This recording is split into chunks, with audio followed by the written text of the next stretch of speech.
നമസ്കാരം. ആസാദി വാർത്തയുടെ നൈറ്റ് എഡിഷനിലേക്ക് സ്വാഗതം. നോക്കാം ഇന്നത്തെ പ്രധാനപ്പെട്ട വിശേഷങ്ങൾ. കാനത്തിൽ ജമീല MLA അന്തരിച്ചു. കണ്ണൂർ കോർപ്പറേഷനിൽ തീപ്പാറും പോരാട്ടം.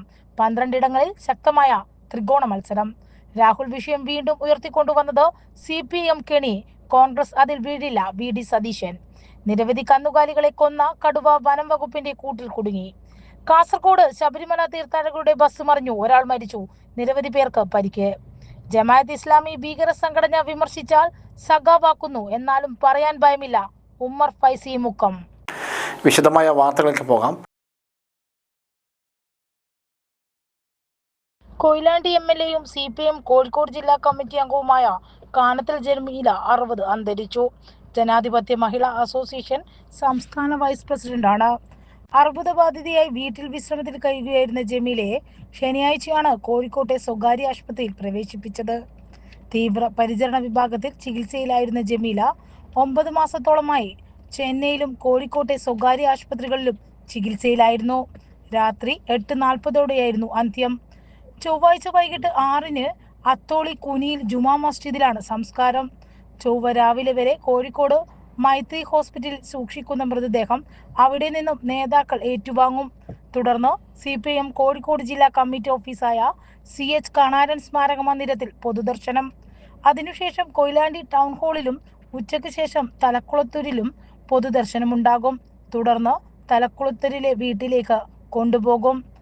തലക്കുളത്തൂർ ഗ്രാമപഞ്ചായത്ത് പ്രസിഡന്റ്, ചെള്ളന്നൂർ ബ്ലോക്ക് പഞ്ചായത്ത് പ്രസിഡന്റ്, ജില്ലാ പഞ്ചായത്ത് പ്രസിഡന്റ് എന്നീ നിലകളിൽ പ്രവർത്തിച്ച ജമീല 2021-ലാണ് കൊയിലാണ്ടിയിൽ നിന്നും MLA ആയത്. LIC ഏജന്റായി പ്രവർത്തിക്കുന്ന കാലത്താണ് പൊതുജനാധിപത്യ പ്രസ്ഥാനത്തിലേക്ക് ആകൃഷ്ടയാവുന്നത്. 1995-ൽ പഞ്ചായത്തിലേക്ക് മത്സരിച്ച അവർ തലക്കുളത്തൂർ ഗ്രാമപഞ്ചായത്ത് പ്രസിഡന്റായി. 2000-ൽ തലക്കുളത്തൂർ പഞ്ചായത്ത് സ്ഥിരം സമിതി അധ്യക്ഷയായും 2005-ൽ ചെള്ളന്നൂർ ബ്ലോക്ക് പഞ്ചായത്ത് പ്രസിഡന്റുമായും തെരഞ്ഞെടുത്തു. 2010-ലും 2020-ലും ജില്ലാ പഞ്ചായത്ത് പ്രസിഡന്റായി തെരഞ്ഞെടുക്കപ്പെട്ടു. നിയമസഭയിലേക്ക് തെരഞ്ഞെടുക്കപ്പെട്ടതോടെ ജില്ലാ പഞ്ചായത്ത് പ്രസിഡന്റ് സ്ഥാനം രാജിവെച്ചു. ചികിത്സയിൽ കഴിയുമ്പോഴും മണ്ഡലത്തിലെ വികസന പ്രവർത്തനങ്ങളിൽ സജീവമായി ഇടപെട്ടു. കുറ്റ്യാടി നടുവിലക്കങ്ങാടി വീട്ടിൽ പരേതനായ TK ആര്യയുടെയും മറിയത്തിന്റെയും മകളാണ്. ഭർത്താവ് K അബ്ദുറഹ്മാൻ. മക്കൾ ഐറുജ്ഹമാൻ, അനൂജ സഹൂബ്, കോർപ്പറേഷൻ ഓഫീസ് കോഴിക്കോട്. മരുമക്കൾ സുഹൈബ്, തേജു. സഹോദരങ്ങൾ ജമാൽ, നസീർ, റാബിയ, കരീം, പരേതയായ ആസിയ. രാഹുൽ മാങ്കൂട്ടത്തലിന്റെ വിഷയത്തിൽ പാർട്ടി നടപടി സ്വീകരിച്ചിട്ടുണ്ടെന്നും ഇക്കാര്യത്തിൽ KPCC പ്രസിഡന്റ് സണ്ണി ജോസഫ് കൃത്യമായ അഭിപ്രായം പ്രകടിപ്പിച്ചിട്ടുണ്ടെന്നും പ്രതിപക്ഷ നേതാവ് VD സതീശൻ. വിഷയം പാർട്ടിക്ക് മുന്നിൽ വന്നപ്പോൾ മുൻപിൽ നോക്കാതെ നടപടി സ്വീകരിച്ചതായും ഒരു വിഷയത്തിൽ ഒരാൾക്കെതിരെ 2 പ്രാവശ്യം നടപടി സ്വീകരിക്കാനാകുമോ എന്നും സതീശൻ മാധ്യമപ്രവർത്തകരുടെ ചോദ്യങ്ങളോട് പ്രതികരിച്ചു. KPCC പ്രസിഡന്റ് നിലപാടാണ് പാർട്ടിയിലെ എല്ലാവരുടെയും നിലപാട് എന്നും മറ്റൊരു അഭിപ്രായം സ്വീകരിക്കാനുള്ള അവകാശം തനിക്കോ മറ്റുള്ളവർക്കോ ഇല്ലെന്നും സതീശൻ പറഞ്ഞു. ശബരിമലയിലെ കൊള്ളയിൽ നിന്ന് പൊതുജന ശ്രദ്ധ ഒഴിവാക്കാൻ വേണ്ടിയുള്ള തന്ത്രമാണ് വിഷയം വീണ്ടും ഉയർത്തിക്കൊണ്ടുവന്നത്. അതിനാൽ തന്നെ ഇതിൻ്റെ അപ്പുറത്തേക്ക് പറയാനില്ലെന്നും ആ കെണിയിൽ പാർട്ടി വീടില്ലെന്നും അദ്ദേഹം കൂട്ടിച്ചേർത്തു. കോൺഗ്രസ്സാണ് അഭിമാനത്തോടു കൂടി നിൽക്കുന്ന പാർട്ടി. ഇത്തരം കാര്യങ്ങൾ വന്നപ്പോൾ നടപടി സ്വീകരിച്ച് നിൽക്കുന്ന പ്രസ്ഥാനമാണ്. ഞങ്ങളെ പ്രതികൂട്ടിൽ നിൽക്കുന്നത് CPM ആണ്. ഞങ്ങൾ അഭിമാനത്തോടു കൂടി തലയുയർത്തിയാണ് ജനങ്ങളുടെ മുമ്പിൽ നിൽക്കുന്നത്, സതീശൻ പറഞ്ഞു. ഞങ്ങളൊക്കെ കോളേജിൽ പഠിക്കുന്ന കാലത്താണ് ആന്തൂരിലെ ദേവദാസനെ കയ്യും കാലും വെട്ടിക്കൊന്നത്. ഭാര്യ നോമിനേഷൻ കൊടുത്തതിൻ്റെ പേരിലാണ് ഇത്രയും വർഷങ്ങൾക്ക് ശേഷവും അവിടെ ഇതുതന്നെ നിലനിൽക്കുന്നത്. ഈ മുഖ്യമന്ത്രിയും പാർട്ടി സെക്രട്ടറിയുമുള്ള ജില്ലയിൽ ഇപ്പോഴും എതിർ രാഷ്ട്രീയ പാർട്ടികൾക്ക് നോമിനേഷൻ കൊടുക്കാൻ പോലും അവരെ സമ്മതിക്കാതെ ഇരിക്കുന്നതും അവരെ കൊല്ലും, അവരെ വധിക്കും, അവരുടെ വീട്ടുകാരെ തല്ലും, വീട്ടിനകത്തും വീടിനും കല്ലറിയും എന്നൊക്കെ പറഞ്ഞ് ഭീഷണിപ്പെടുത്തുന്ന ഒരു ഫാസിസ്റ്റ് പാർട്ടിയാണ് CPM. BJPയും CPM തമ്മിൽ വ്യത്യാസമില്ല, സതീശൻ കൂട്ടിച്ചേർത്തു. തിരഞ്ഞെടുപ്പ് പ്രചരണം ചൂടുപിടിക്കുമ്പോൾ കണ്ണുകളെല്ലാം കണ്ണൂർ കോർപ്പറേഷനിലേക്കാണ്. ആരാവും ഭരണം പിടിക്കുക എന്നതാണ് ആകാംക്ഷ. കഴിഞ്ഞ തവണ UDF ജയിച്ച ഏക കോർപ്പറേഷൻ ഉന്നമിട്ട് മുന്നണികൾ പല തന്ത്രങ്ങളും പയറ്റുകയാണ്. ഇതുവരെ കാണാത്ത വീറും വാശിയുമാണ് എല്ലായിടത്തും. തീപാറുന്ന പോരാട്ടം നിലനിർത്താൻ UDFും പിടിച്ചെടുക്കാൻ LDFും മത്സരിക്കുമ്പോൾ നിർണായക ശക്തിയാകാൻ BJPയുമുണ്ട്. BJP ശക്തമായി രംഗത്തെത്തിയത് പല വാർഡുകളെയും ഫലം പ്രവചനാതീതമാകുകയാണ്. 12 വാർഡുകളിലെങ്കിലും അതിശക്തമായ ത്രികോണ മത്സരമാണ് നടക്കുന്നത്. ആര് ഭരിക്കണം എന്ന് തീരുമാനിക്കുന്നതിൽ ഈ വാർഡുകളിലെ ഫലം നിർണായകമാകും. UDFും LDFും തമ്മിൽ കടുത്ത മത്സരം നടക്കുന്ന വാർഡുകളുമുണ്ട്. കഴിഞ്ഞ തവണ സംസ്ഥാനത്തെ 6 കോർപ്പറേഷനിൽ 5ഇടത്തും LDF ആണ് ജയിച്ചത്. കണ്ണൂർ കോർപ്പറേഷൻ നേടിയാണ് UDF 2020 പിടിച്ചു നിന്നത്. അത് നിലനിർത്താനാണ് കോൺഗ്രസും ലീഗും പ്രയത്നിക്കുന്നത്.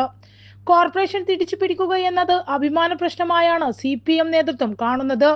അതനുസരിച്ചുള്ള തന്ത്രങ്ങളും അടവ് നയങ്ങളും പരീക്ഷിക്കുകയും ചെയ്യുന്നു. ഇരുമുന്നണികളുടെയും ആസൂത്രണങ്ങളെ അട്ടിമറിക്കാൻ BJP അടിത്തട്ടിൽ ഇറങ്ങി പ്രചാരണം നടത്തുകയാണ്. 3 മുന്നണിയുടെയും പ്രവർത്തനത്തിന് മുതിർന്ന നേതാക്കൾ തന്നെ ചുക്കാൻ പിടിക്കുന്നു. കഴിഞ്ഞ തദ്ദേശ തെരഞ്ഞെടുപ്പിൽ ജില്ലയിൽ മിക്കയിടത്തും LDF ആധിപത്യമായിരുന്നു. എന്നാൽ കണ്ണൂർ നഗരപ്രദേശത്ത് കോൺഗ്രസിനും മുസ്ലിം ലീഗിനുമുള്ള സ്വാധീനം ജയത്തിന് കളമൊരുക്കി. നഗരസഭയായിരിക്കെ എന്നും UDFന്റെ ഉറച്ച കോട്ടയായി കണ്ണൂർ നിന്നതും ഈ ബലത്തിലാണ്. 2015 കോർപ്പറേഷനായ ശേഷമുള്ള ആദ്യ തെരഞ്ഞെടുപ്പിൽ ഇരുമുന്നണികളും 27 സീറ്റുകൾ വീതമാണ് നേടിയത്. തെരഞ്ഞെടുപ്പിൽ ജയിച്ച് നിർണായക സാന്നിധ്യമായ തീർന്ന കോൺഗ്രസ് വിമതർ PK രാഗേഷ് LDFന് പിന്തുണ നൽകിയതോടെ ഭരണം ഇതിനൊപ്പം നിന്നു. എന്നാൽ കാലാവധി പൂർത്തിയാക്കാൻ 1 വർഷം മാത്രം ശേഷിക്കെ PK രാഗേഷ് വീണ്ടും UDF ക്യാമ്പിലെത്തി. അതോടെ ഭരണം UDFനായി. 2020 UDF വ്യക്തമായ ഭൂരിപക്ഷത്തോടെ അധികാരത്തിലെത്തി. ഇത്തവണത്തെ തെരഞ്ഞെടുപ്പിലും 2015 സമാനമായ രാഷ്ട്രീയ സാഹചര്യമുണ്ട്. PK രാഗേഷ് കോൺഗ്രസിന് പുറത്താണ് എന്നതാണ്. കോൺഗ്രസിൽ നിന്നും പുറത്താക്കിയവർ ചേർന്ന് രൂപവൽക്കരിച്ച ഐക്യജനാധിപത്യ സംരക്ഷണ സമിതി 12 സീറ്റുകളിൽ മത്സരിക്കുന്നുമുണ്ട്. രാഗേഷ് ഉൾപ്പെടെ ഇത് ജയസാധ്യതകളെ ഒരു തരത്തിലും ബാധിക്കില്ലെന്നും കോൺഗ്രസിനെ തോൽപ്പിക്കാനുള്ള ശ്രമം മാത്രമാണ് ഇവർ നടത്തുന്നതെന്നും UDF പറയുന്നു. എന്നാൽ ചെറിയ വോട്ടുകൾക്ക് ഫലം നിർണയിക്കപ്പെടുന്ന ഡിവിഷനുകളിൽ സമിതി പിടിക്കുന്ന വോട്ടുകൾ നിർണായകവുമെന്ന കണക്കുകൂട്ടലിലാണ് CPMും BJPയും. വാർഡ് പുനർനിർണയം നടത്തിയപ്പോൾ അതിർത്തികളിൽ വന്ന മാറ്റവും ഗുണം ചെയ്യുമെന്ന് ഇടതുമുന്നണി പ്രതീക്ഷിക്കുന്നു. ജമാഅത്ത് ഇസ്ലാമി ഭീകരവാദ സംഘടനയാണെന്നും അവരെ എതിർത്താൽ സഖാവ് എന്ന് മുദ്ര കുത്തുകയാണെന്നും സമസ്ത കേരള ജമാഅത്തുൽ ഉലമ സംസ്ഥാന ജോയിന്റ് സെക്രട്ടറി ഉമർ ഫൈസി മുക്കം. മുസ്ലിം സംഘടനകളെ അടക്കം അംഗീകരിക്കാത്ത മതമൗലിക പ്രസ്ഥാനമാണ് ജമാഅത്ത് ഇസ്ലാമി എന്ന് സമസ്ത കേരള ജമാഅത്തുൽ ഉലമയുടെ യുവജന സംഘടന സുന്നി യുവജന സംഘം കഴിഞ്ഞ ദിവസം പറഞ്ഞിരുന്നു. SYS മുഖവാരിക സുന്നി അഫ്കാറിൽ പ്രസിദ്ധീകരിച്ച ലേഖനങ്ങളിലാണ് ജമാഅത്തുമായി കൂട്ടുകൂടരുതെന്ന മുന്നറിയിപ്പുണ്ടായിരുന്നത്. ഇതിന് പിന്നാലെയാണ് ഉമർ ഫൈസി മുക്കം ലീഗ് ജമാഅത്ത് ഇസ്ലാമി ബന്ധത്തിനെതിരെ ആഞ്ഞടിച്ചത്. ജമാഅത്ത് ഇസ്ലാമിയുടെ ആദർശം ശരിയല്ല, അവർ വളർന്നാൽ നാട്ടിൽ കുഴപ്പമുണ്ടാകും. ഇസ്ലാമിക വിരുദ്ധമാണ് ജമാഅത്തിയുടെ പ്രവർത്തനം. ജമാഅത്ത് ഇസ്ലാമി ഭീകരവാദ സംഘടനയാണ്. ജനാധിപത്യ വ്യവസ്ഥയോടും മതേതര സ്വഭാവത്തോടും യോജിക്കാത്തവരുമാണ്. അവരോട് കൂട്ടുചേരുന്നത് അപകടമാണ്. ഇന്നവർ എവിടെയുമില്ല. ഇല്ലാത്ത സാധനത്തിനെ കൂട്ടുപിടിച്ച് നമ്മുടെ വീടിന്റെ അടുക്കളയിൽ എത്തിക്കരുത്. ഇത് പറഞ്ഞാൽ നമ്മളെ സഖാവും കമ്മ്യൂണിസ്റ്റോ ഇടതുപക്ഷമോ ആക്കും. എന്നാലും ഇത് പറയാൻ ഭയമില്ല. തെരഞ്ഞെടുപ്പ് നാളെ കഴിയും. പിന്നെയും ദീൻ ഇവിടെ നിലനിൽക്കും. നാളെയും നമുക്കിവിടെ ജീവിക്കണം. അതിനായി മതത്തെ ചായച്ചു കൊടുക്കുകയോ ചിരിച്ചു കൊടുക്കുകയോ ചെയ്യരുതെന്നും ഉമർ ഫൈസി പറഞ്ഞു. ഓമനശ്ശേരിയിൽ സമസ്ത 100ാം വാർഷിക സമ്മേളന പ്രചരണ സമ്മേളനത്തിലാണ് സമസ്ത നേതാവ് ജമാഅത്തെ നിഷിദ്ധമായി വിമർശിച്ചത്. അതേസമയം മലപ്പുറത്ത് തദ്ദേശ തെരഞ്ഞെടുപ്പിൽ മുസ്ലിം ലീഗ് കോൺഗ്രസിന്റെ സീറ്റുകൾ പിടിച്ചുവാങ്ങി ജമാഅത്ത് ഇസ്ലാമിക്ക് നൽകിയതിനെതിരെ പ്രതിഷേധം കനക്കുകയാണ്. നനമ്പ്ര പഞ്ചായത്തിൽ കോൺഗ്രസിൽ പ്രതിഷേധം ശക്തമായി. പൊന്മുണ്ടം 6ാം വാർഡ് ലീഗ് വെൽഫെയറിന് നൽകിയതിൽ പ്രതിഷേധിച്ച് കോൺഗ്രസ് സ്ഥാനാർത്ഥിയെ നിർത്തി. മങ്കട ബ്ലോക്ക് പഞ്ചായത്ത് പടപ്പറമ്പ് ഡിവിഷനിൽ കഴിഞ്ഞ തവണ കോൺഗ്രസ് ജയിച്ച സീറ്റ് ലീഗ് കൈയടക്കി വെൽഫെയറിന് നൽകി. ഇതിൽ പ്രതിഷേധിച്ച് കോൺഗ്രസ് മണ്ഡലം പ്രസിഡന്റ് K അബ്ദുൽ നാസർ ഉൾപ്പെടെ നിരവധി പേർ രാജിവെച്ചു. ലീഗ് ദേശീയ വൈസ് പ്രസിഡന്റ് KP മജീദിന്റെ വീട് ഉൾപ്പെടുന്ന വാർഡാണിത്. ഹരിത വോട്ടിനായി ഒരു കയ്യൊപ്പ്. സിഗ്നേച്ചർ ക്യാമ്പയിൻ ഹരിത വോട്ടിനായി ഒരു കയ്യൊപ്പ് എന്ന ആശയം പ്രചരിപ്പിക്കുന്നതിനായി ജില്ലാ ശുചിത്വ മിഷനും കൃഷ്ണമേനോൻ സ്മാരക ഗവൺമെന്റ് വനിതാ കോളേജ് സംയുക്തമായി സംഘടിപ്പിച്ച സിഗ്നേച്ചർ ക്യാമ്പയിൻ ADM കലാഭാസ്കർ ഉദ്ഘാടനം ചെയ്തു. ശുചിത്വ മിഷൻ ജില്ലാ കോർഡിനേറ്റർ KM സുനിൽകുമാർ അധ്യക്ഷനായി. ഹരിത തെരഞ്ഞെടുപ്പിൽ ഒറ്റത്തവണ ഉപയോഗിക്കാവുന്ന നിരോധിത ഉൽപ്പന്നങ്ങൾ ഒഴിവാക്കുക, അംഗീകൃത ഉൽപ്പന്നങ്ങൾ കൊണ്ട് നിർമ്മിച്ച ബാനറുകളും ബോർഡുകളും ഉപയോഗിക്കുക, മലിനീകരണം കുറക്കുക, പ്രകൃതിയെ മലിനപ്പെടുത്താതെ പ്രകൃതിദത്ത ഉൽപ്പന്നങ്ങൾ ശീലമാക്കുക എന്നീ ആശയങ്ങൾ പ്രോത്സാഹിപ്പിക്കുന്നതിനാണ് ക്യാമ്പയിൻ. കൃഷ്ണമേനോൻ സ്മാരക ഗവൺമെന്റ് വനിതാ കോളേജിൽ നടന്ന പരിപാടിയിൽ college principal doctor professor Chandramohanan, NSS ജില്ലാ program coordinator Nitish, NSS charge officer Sreekala, ശുചിത്വ മിഷൻ റിസോഴ്സ് പേഴ്സണൽ മോഹനൻ എന്നിവർ പങ്കെടുത്തു. ഹരിത സന്ദേശ വാഹനയാത്രയ്ക്ക് സമാപനം. തദ്ദേശ തിരഞ്ഞെടുപ്പ് ഹരിത തിരഞ്ഞെടുപ്പാക്കി മാറ്റുന്നതിന്റെ ഭാഗമായി ജില്ലാ ശുചിത്വ മിഷന്റെ നേതൃത്വത്തിൽ സംഘടിപ്പിച്ച ഹരിത സന്ദേശ വാഹനയാത്ര തോട്ടട SN കോളേജിൽ സമാപിച്ചു.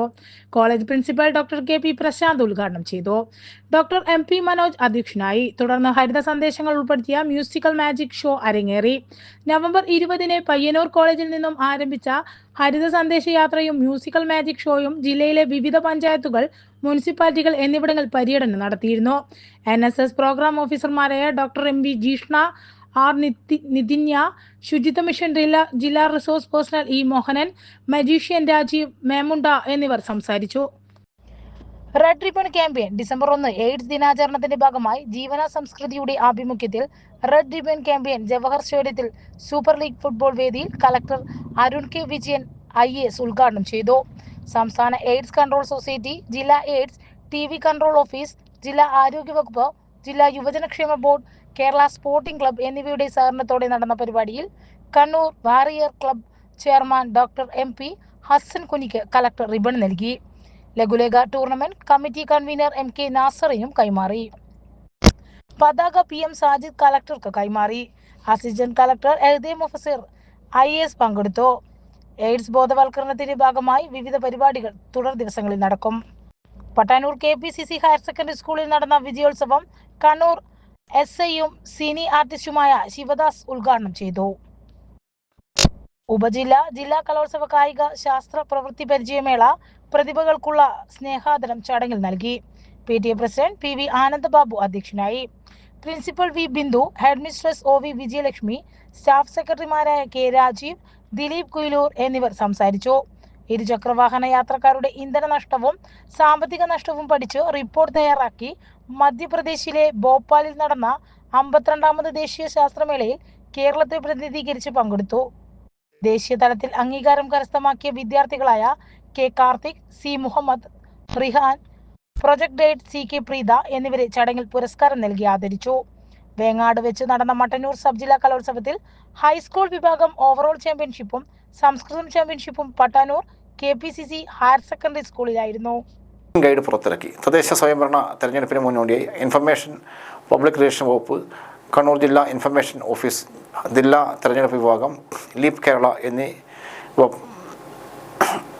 പുറത്തിറക്കിയ ഇലക്ഷൻ ഗൈഡ് ജില്ലാ തെരഞ്ഞെടുപ്പ് ഓഫീസറായ ജില്ലാ കളക്ടർ അരുൺ K. വിജയൻ പ്രകാശനം ചെയ്തു. കളക്ടറേറ്റ് കോൺഫറൻസ് ഹാളിൽ നടന്ന പരിപാടിയിൽ അസിസ്റ്റന്റ് കളക്ടർ എക്തേദ മൊഹസർ ഏറ്റുവാങ്ങി. ജില്ലയിലെ തദ്ദേശ സ്വയംഭരണ തെരഞ്ഞെടുപ്പ് സംബന്ധിച്ച വിവരങ്ങൾ ഗൈഡിൽ നിന്നും ലഭിക്കും. ADM Kalambhaskar, LSTD joint director TJ Arun, election deputy collector KK Binni, ജില്ലാ information officer PP Bineesh, law officer OT Premala, തദ്ദേശ തെരഞ്ഞെടുപ്പ് നോഡൽ ഓഫീസർമാർ, റിട്ടേണിംഗ് ഓഫീസർമാർ എന്നിവർ പങ്കെടുത്തു. തദ്ദേശ തെരഞ്ഞെടുപ്പിൻ്റെ മാതൃക പെരുമാറ്റച്ചട്ടം, തെരഞ്ഞെടുപ്പ് കമ്മീഷനുടെ നിർദ്ദേശങ്ങൾ, തെരഞ്ഞെടുപ്പ് ചുമതല വഹിക്കുന്ന ഉദ്യോഗസ്ഥരുടെ വിശദമായ കാര്യങ്ങൾ, ഫോൺ നമ്പറുകൾ, വോട്ടർ പട്ടിക സംബന്ധിച്ച വിശദാംശങ്ങൾ, ഹരിത പെരുമാറ്റച്ചട്ടം, AI ഉൾപ്പെടെ തെരഞ്ഞെടുപ്പ് പ്രചരണങ്ങൾക്കുള്ള നിരീക്ഷണം, ജില്ലാതല മോണിറ്ററിംഗ് സമിതി, ജില്ലാതല മീഡിയ റിലേഷൻ സമിതി ആൻഡ് ഡിഫൈൻസ്മെൻറ്റ് സ്ക്വാഡ്, വോട്ടെണ്ണൽ വിതരണ കേന്ദ്രങ്ങൾ, സ്വീകരണ കേന്ദ്രങ്ങൾ ഉൾപ്പെടെയുള്ള വിവരങ്ങളും വിശദാംശങ്ങളും ഇലക്ഷൻ ഗൈഡിൽ ലഭിക്കും. K. പ്രഭാകരൻ അനുസ്മരണം നാളെ. കൂടാളിയുടെ വികസന പ്രവർത്തനങ്ങളിൽ ചൊക്കാൻ പിടിച്ച പഞ്ചായത്തിലാകെ കമ്മ്യൂണിസ്റ്റ് പാർട്ടിയുടെ പ്രവർത്തനം വിവരപ്പെടുത്തുന്നതിൽ ജീവിതകാലം മുഴുവൻ ത്വരിതമായ പ്രവർത്തിച്ച K. പ്രഭാകരൻ്റെ അനുസ്മരണം ഞായറാഴ്ച നടക്കും. രാവിലെ 8 മണിക്ക് കൂടാളിയിൽ CPM നേതൃത്വത്തിൽ അനുസ്മരണ പരിപാടി പ്രഭാഷണവും സംഘടിപ്പിച്ചിട്ടുണ്ട്. K. പ്രഭാകരൻ വിട്ടുപിരിഞ്ഞിട്ട് 6 വർഷം തികയുകയാണ്. CPMൻ്റെ അവിഭക്ത ലോക്കൽ കമ്മിറ്റി അംഗം, കൂടാളി ലോക്കൽ കമ്മിറ്റി സെക്രട്ടറി എന്നീ നിലകളിൽ ദീർഘകാലം പ്രവർത്തിച്ചു. Koodali panchayat president, vice president, Koodali service സഹകരണ ബാങ്ക് പ്രസിഡന്റ്, കൂടാളി പൊതുജന വായനശാല സ്ഥാപക അംഗം, കൂടാളി ഹൈസ്കൂൾ PTA പ്രസിഡന്റ് എന്നീ നിലകളിലും പ്രവർത്തിച്ചു. കൂടാളി വിവേഴ്സ് സൊസൈറ്റി സെക്രട്ടറി ആയിരുന്നു. കൂടാളി ക്ഷീര വ്യവസായ സഹകരണ സംഘം, കൂടാളി സഹകരണ ക്യാൻറ്റീൻ എന്നിവ സ്ഥാപിക്കുന്നതിലും നേതൃപരമായ പങ്ക് വഹിച്ചു. ലിറ്റിൽ മാസ്റ്റേഴ്സ് പദ്ധതി തുടങ്ങി. പൊതുവിദ്യാഭ്യാസ വകുപ്പ്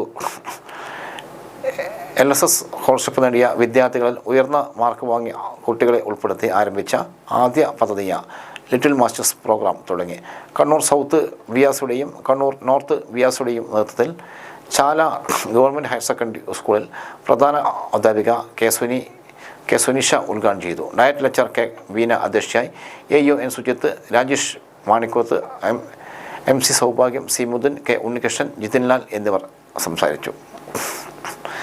ജനവാസ മേഖലയിൽ ഇറങ്ങി നിരവധി കന്നുകാലികളെ കൊന്ന കടുവ വനംവകുപ്പ് സ്ഥാപിച്ച കൂട്ടിൽ കുടുങ്ങി. നീലഗിരി ജില്ലയിലെ ഗൂഡല്ലൂർ താലൂക്ക് ദേവർശാല പഞ്ചായത്ത് കൊട്ടിയായി മുട്ടം ഭാഗത്ത് സ്ഥാപിച്ച കൂട്ടിലാണ് 3 വയസ്സുള്ള ആൺകടുവ കുടുങ്ങിയത്. വെള്ളിയാഴ്ച രാത്രി കുടുങ്ങിയ കടുവയെ വനവകുപ്പ് ശനിയാഴ്ച മുതൽ ഉൾവനത്തിൽ തുറന്നുവിട്ടു. 25ലധികം കന്നുകാലികളാണ് കടുവ പിടികൂടിയത്. കടുവ കുടുങ്ങിയതോടെ നാട്ടുകാർ ആശ്വാസത്തിലാണ്. കാസർഗോഡ് ബസ് മറിഞ്ഞ് അപകടം. കാസർഗോഡ് കാറ്റം കവല മറ്റപ്പള്ളി വളവിൽ ശബരിമല തീർത്ഥാടകർ സഞ്ചരിച്ച ബസ്സാണ് അപകടത്തിൽപ്പെട്ടത്. കർണാടകയിൽ നിന്നുള്ള തീർത്ഥാടക സംഘം സഞ്ചരിച്ചിരുന്ന വാഹനത്തിൽ 56 പേരുണ്ടായിരുന്നു. അപകടത്തിൽ ഒരാൾ മരിച്ചു. നിരവധി പേർക്ക് പരിക്കേറ്റതായാണ് വിവരം. മലയോര ഹൈവേയിലാണ് അപകടമുണ്ടായത്. താഴ്ചയിലേക്ക് വാഹനം മറിയുകയായിരുന്നു. 3 പേരുടെ പരിക്ക് ഗുരുതരമാണ് എന്ന് റിപ്പോർട്ടുണ്ട്. ബസ് ഭാഗികമായി തകർന്നു. നിയന്ത്രണം വിട്ട ബസ് താഴ്ചയിലേക്ക് മറിയുകയായിരുന്നു. കർണാടകത്തിലെ മൈസൂർ ജില്ലയിൽ നിന്നുള്ള തീർത്ഥാടകരാണ് അപകടത്തിൽപ്പെട്ടത്. പരിക്കേറ്റവരെ ആശുപത്രിയിലേക്ക് മാറ്റി. ഇതോടെ ഇന്നത്തെ അസാധ്യ വാർത്തകൾ സമാപിക്കുന്നു. വീണ്ടും നാളെ കാണാം. നന്ദി, നമസ്കാരം.